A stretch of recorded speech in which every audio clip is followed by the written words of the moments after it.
In this episode of the Lehigh Valley with Love podcast, we're sitting down with Ian Mondrick, a Lehigh Valley native and writer behind Stash Box, a psychedelic 36-page horror comic now fundraising on Kickstarter. Ian breaks down what goes into writing comics, where the idea from Stash Box came from, why backing indie creators, especially right now, matters more than ever. And we even talk about some of the interesting things that they're doing here, like printing this on old newspaper type stock. So we're going to get into this in a second. I want to thank our partners, WDIY 88.1 FM, Lehigh Valley Health Network, Wind Creek Events Center, Michael Bernardin of Remax Real Estate, Molly's Irish Grill and Sports Pub, and of course, our friends at Banco Beverage Company. Now, let's start talking to Ian Mondrick and learn more about Stash Box and how you can help support this indie comic. Ian, hello. Hey. How's it going? It's going great. How are you? Great. Your room is kind of how I expected it a little bit. Like, I love it. Just makes me feel like I'm talking to a comic book author. You're supposed to have all those in the background. Yeah, the recent conquest up there, right by my finger. I just finished the 6th Frank Herbert Dune novel. Which man, I got to tell you what, if you've got the longevity to go through like a couple thousand pages, man, it gets weird and it pays off. And now I've become the Dune person in every one of my groups. Like, it's like I have to, they have to share the memes with me. I have to make weird comments about shit they don't understand, stuff they don't understand. I know that. Yeah, I feel bad.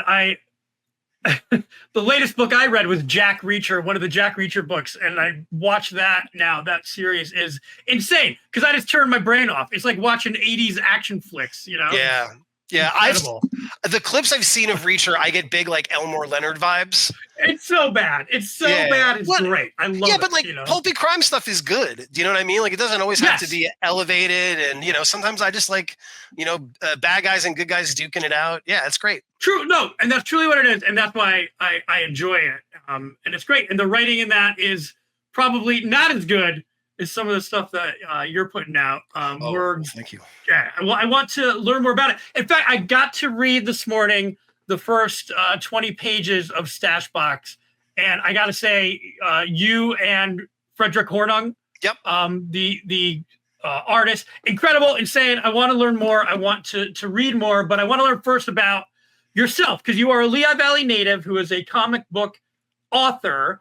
How does that happen? When did you first sort of officially go from I'm a big comic fan to I'm going to start writing?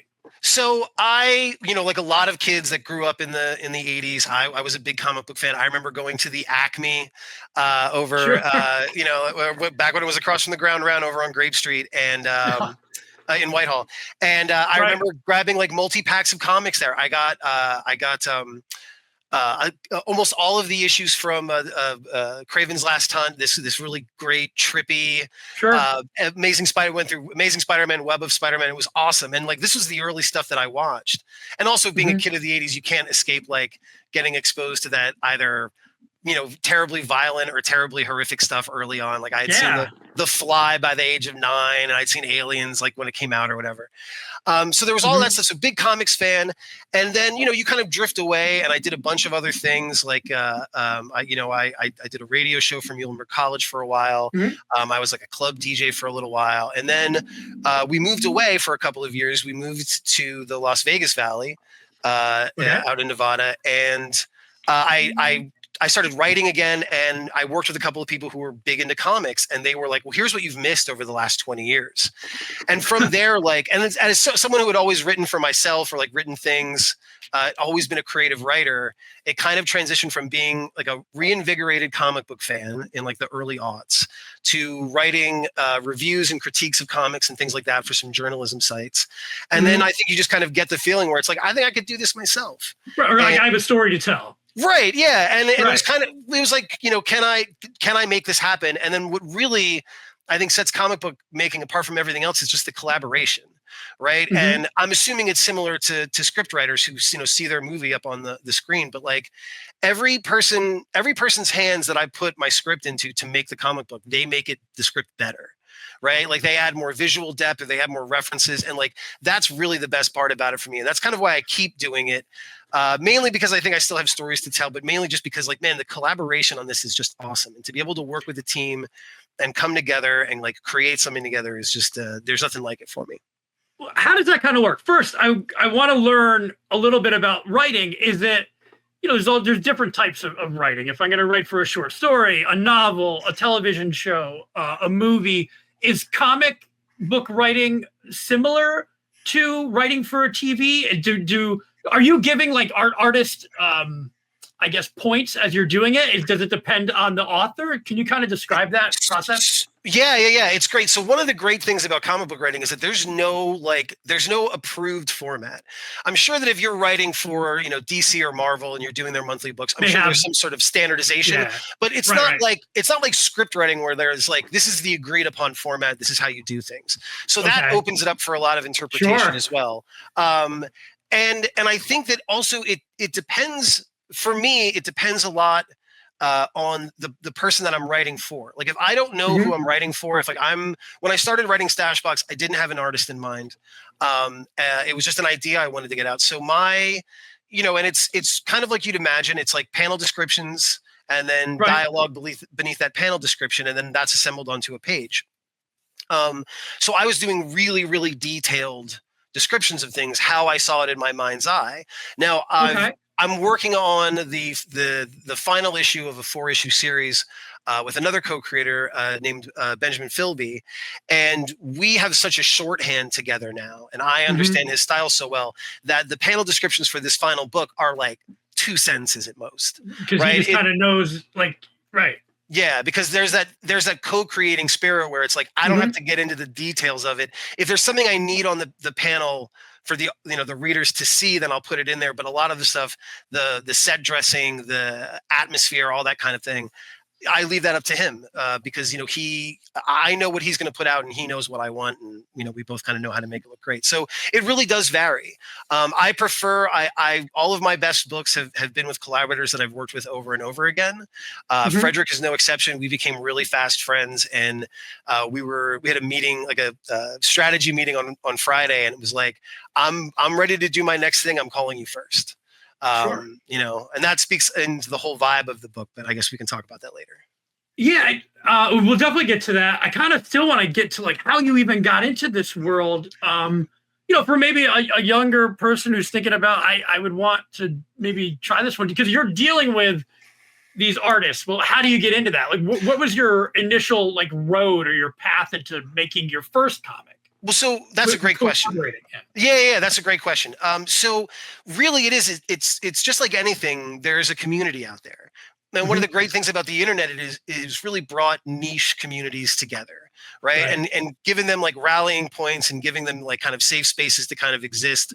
And that was my entryway into it. Is you start reading comic books and you start especially indie books, like they're all over Kickstarter. I think there's something like 300 comic projects funding on Kickstarter at the moment, right? So there's lots of stuff out there, but it's also just, whatever social media platforms you're on, or whatever sort of, ways that you can communicate on the internet, like Discord or whatever, any kind of forums or anything, is just become part of the community. Is just talk to the writers, talk to those people on social media, and like you'll start to gain that experience and that feel. And from there, you'll have access to a ton of resources. Like there's people who have newsletters on how to write comics, on how to draw. There's all kinds of that stuff. So the best part of collaborating is being part of this community. And the easiest way to get in is just to start being part of the community. Just start taking an interest in comics, start talking to people about it online. It's so wild now. I at least take it for granted, at least like once a day, just the technology available. You talked about the 80s. I was the same way. I didn't write comics, but I was so enamored with them. And it just feels like the way to connect or to talk to people would be writing a letter to the editor. And now you can go possibly interact with that author immediately on a Discord channel or something. So it feels like that give and take and the feedback between the audience and the people putting stuff out is so much quicker and Hopefully more positive. Well, I mean, it all depends, right? There's positive and there's, controversial areas of the community. Fandom, right. But I think one of the best examples is I do. There is a comic book journalism site called the Comic Book Yeti, and I'm in their Discord server, and I do a community hangout I did it about 2 hours ago. We do it on Sundays, and one of the people who joined is someone who is actively working on manga and works for an online comic platform, and had so much information to give the group just about here's how I pitch, here's how it works with editors, here's what they're looking for. And you go, this is like a masterclass. This is something that you would pay for, and you're getting 40 minutes of just really good knowledge, But before we started taping, you and I talked briefly about, the change from like Twitter. And it's like someone in a group call, in a group discussion was like, start a newsletter right now.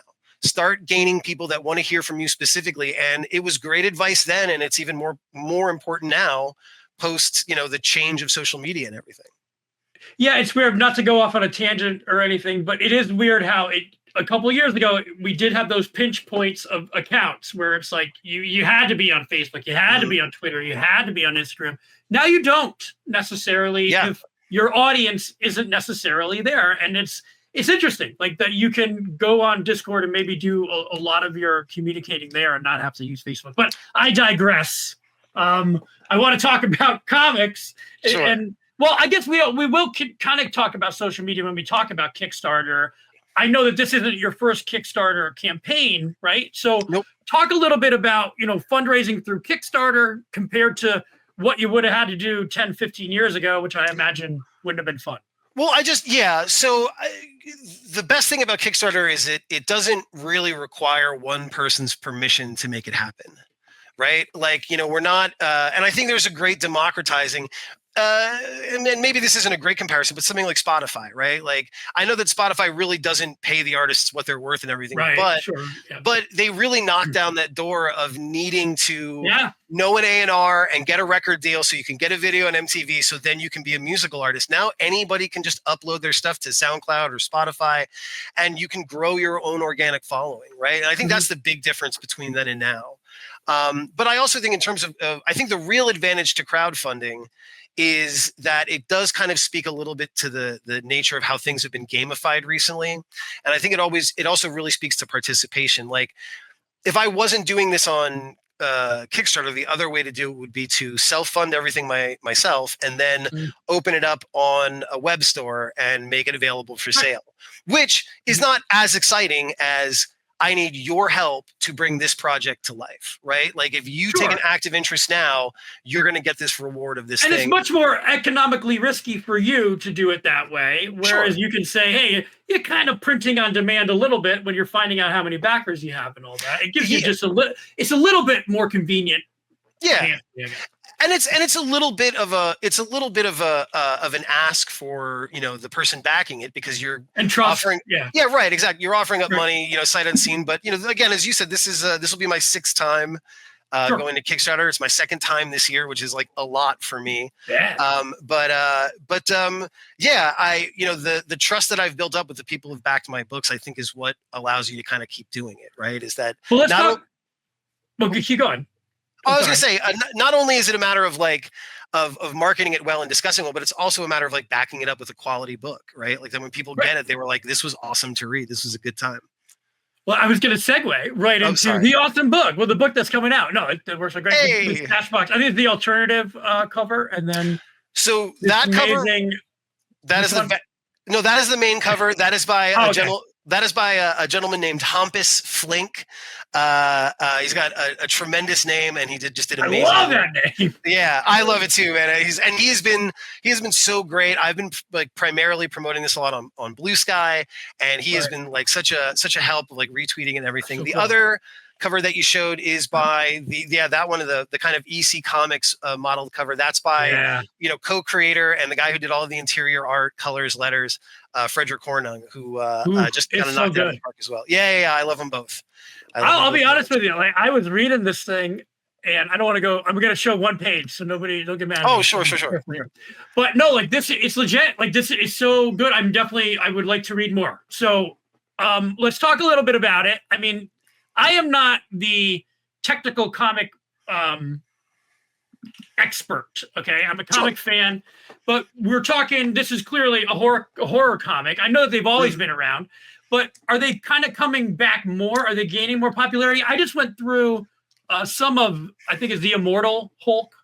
The Immortal Hulk is insanely good. Yeah, that is right, and that was much more. I'm reading it. I'm like, wait a minute, this is starting to go. It was much more of a horror comic. Is this kind of a genre that's kind of swinging back up, or I would say it's been on the rise, especially in comics, for a long time now. I published my first horror comic through Kickstarter in 2019, and it was already kind of in full swing, and I think it's kind of hit the peak. Listen, I think obviously right now everything is kind of very tense and uncertain, and I think horror really kind of provides a kind of a funnel for that, kind of anxiety and fear. Do you know what I mean? I think it, yeah. So, and it's always, and here's the thing, I don't try to be a horror writer, right? Like I go out and I try to write a story and everything devolves into horror, or evolves, I guess, either way. But like, why is that? Is it just like, is it the genre that you're interested in, or is there something specific? Or I think a lot of it is, me working through my own fears. Right. I think if we went through all of my books, you could see, I could probably explain to you a very palpable fear of something. Right. And Stash Box, there's a big part of that in the book. I have a son who's 14. Right. Okay. So in 4 or 5 years, he will be an adult, right, with air quotes. And there's this period of time, I don't know if you feel the same way, but like between 18 and like maybe 25, I really didn't have it together. Do you know what I mean? Some might argue that I don't have it together. Some might argue that I don't have it together now in my late 40s. But I definitely had it less together in that 7-year period. And right. They give you this opportunity to be an adult, right? And do adult things. And sometimes you're not prepared for it. And realizing that I have a child that's about to go into that area, and realize how one snap decision could drastically affect the outcome of his life, right? Yeah. Or and I think also, speaking to that is almost kind of like seeing your kids or seeing someone you care about transform into something that doesn't make any sense to you. Is something where it's just like my son has a passion for playing a particular game. He's gotten a lot of people playing this game that he's kind of created on this platform, and it's incredible. And like to me, I'm like, it doesn't translate in the same way, but I have to like reframe my perception of what I think is right. And it's like, so all of that creates. I'm sorry. You go ahead. You said all of that. I would say all of that kind of combines together to create this fear. And that's like the fear for me running through Stash Box, right? Like that's where I get the horror from. Lehigh Valley Health Network is now proudly part of Jefferson Health, and together we're bringing you more hospitals and outpatient locations for added convenience, more nationally ranked specialists for expert care, more clinical trials, and more innovation to improve outcomes. We're investing in your well-being and building healthier communities, because more expertise and convenient care means better outcomes and a healthier you. Jefferson Health and Lehigh Valley Health Network, together for the future of care. A big thank you to our sponsors, Michael Bernardin with Remax Real Estate, Molly's Irish Grill and Sports Pub, Benko Beverage Company, Wind Creek Event Center, WDIY 88.1 FM, and of course our friends at Lehigh Valley Health Network. Thank you for allowing us to continue to bring these episodes to you. And what I like too is this suburban the suburban aspect of it. It's something that I was just thinking about the other day, as that's like the reality now for a lot of childhoods, is living out in that suburban type atmosphere. Not so much, the small town that maybe Michael Myers was in. It's more like the developments or so out in Nazareth or something like that. So tackling horror from that perspective, I think is interesting as well. Can you, without giving things away, can you talk a little bit about the content of the comic? Sure.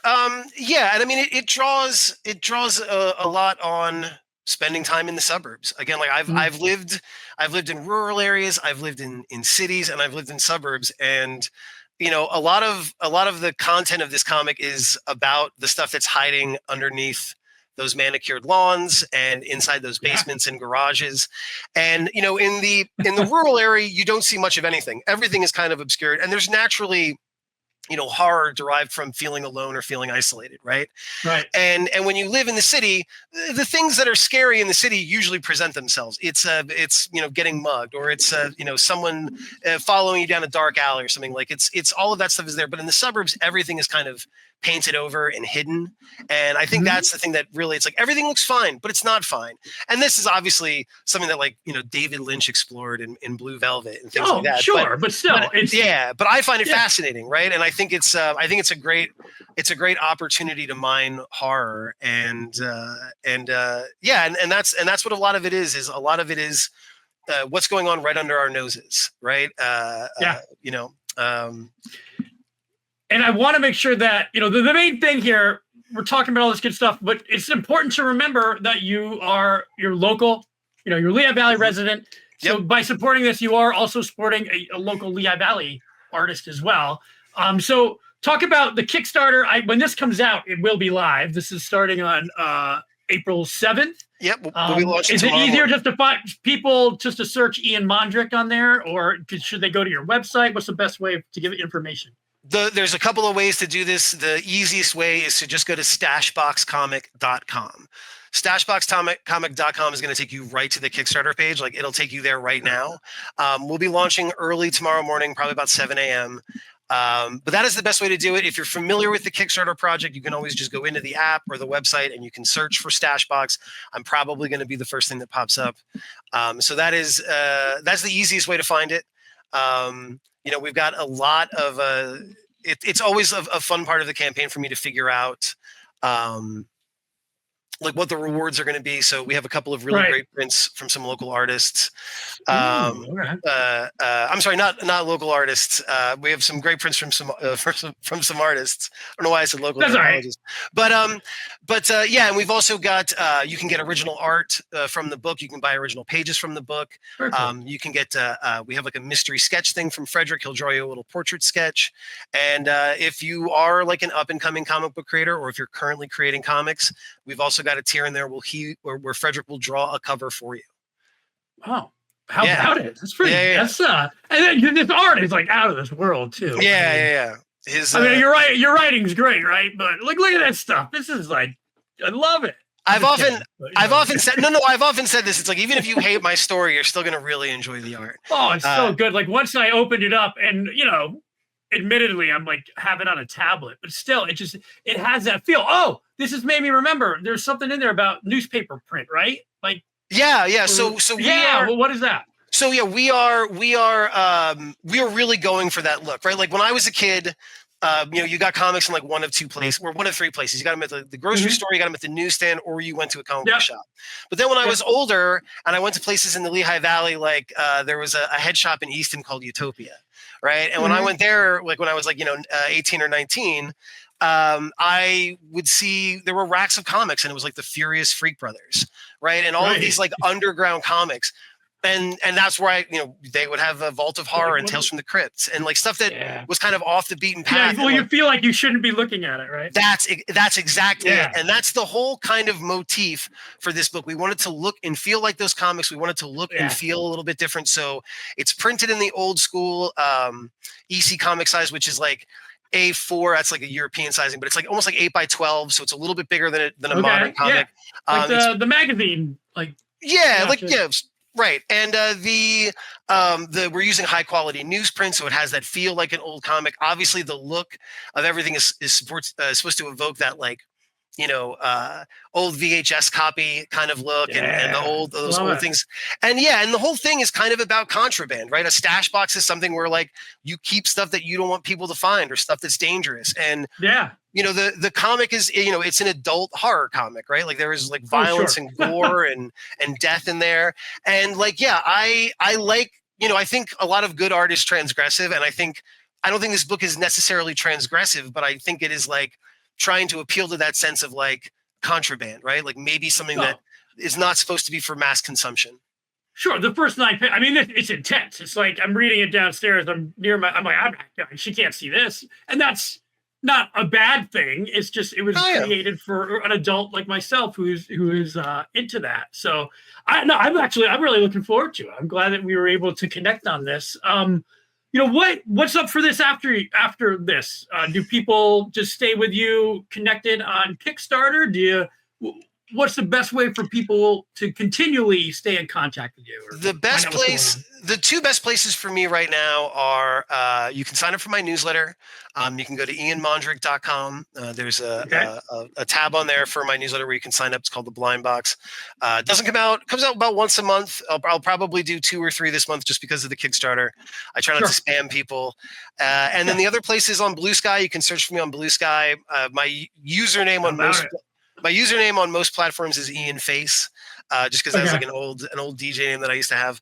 But those are the 2 best places to find me. Usually, if you back the book on Kickstarter, you always get like a survey at the end that asks for your shipping address, so I can get you all of your rewards.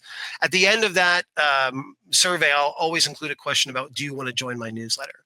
So if you want to back the book and you want to follow my stuff, but you really don't want to do anything else, you can go to stashboxcomic.com, back it, and then when the survey comes out, just ask to sign up for the newsletter and you'll get it. And then do you go out at all, like, I don't know, in the spring and summer, do you do events and stuff locally or that? So I think this year is going to be the first year I start doing stuff locally. I want to do a bunch of the local cons just because the reason before is just kind of like I didn't have enough stuff, right? Sure. I didn't have enough. And, and I have friends who table at the big shows like in New York and San Diego and all over. And I'm definitely not of the size of that yet, right? Like, and also the goal is really not to make a ton of money. The goal is to like get the projects out there. Do you know what I mean? Yeah. And you don't want to overextend yourself. Part of this is staying sane as well. But no, it's interesting. I just find it fascinating how, we're so scared, not scared, but we just kind of anticipated the internet ruining everything, and it has. But for stuff like this, it's kind of made it easier to connect locally, which is kind of incongruous to what we kind of thought. So it's great that using Kickstarter to support a local artist is a viable option. Well, I'm looking forward to it. You need those hubs, man. You need those places where people can congregate. And Lehigh Valley with Love is one of those places, man. Like, it's something that, like, universally, when I tell people about it, they go, "Oh yeah, I know what you're talking about." And it's like, so there are rallying points. You know what I mean? And I think and that's, at the end of the day, that's what we're trying to do. We're trying to survive as well. But if we could be somewhere where we could talk about stuff like this, because it's genuinely interesting. It's great what you are doing, and obviously you and tandem with your collaborator. This stuff is great. It's exciting. It was exciting to read it. Like, I read it this morning. I'm like, I get to talk to this guy today. Like, legitimately, it was really neat. So I'm looking forward to checking it out and backing it as well. And I encourage everybody, hey, at least give it a look. Head over to the Kickstarter and know that there are local artists doing some great stuff. So, Ian, always a pleasure. I'm glad we were able to time this perfectly, because we've been talking for a couple minutes. Yeah. I feel like it worked out great. So I'm incredibly thankful for all the work that you do and having me on. It was an absolute blast. All right. So, Ian, we'll be sure to check out Stashbox. So go to stashboxcomic.com. Yes. That's the best place to start.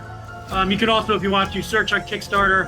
And Ian Face on Blue Sky, which is the first Blue Sky shout out we've had. I'm sure of many more to come. Oh, wow. We love it. So thank you so much. We appreciate it. Talk soon. Thank you so much. Thank you, George.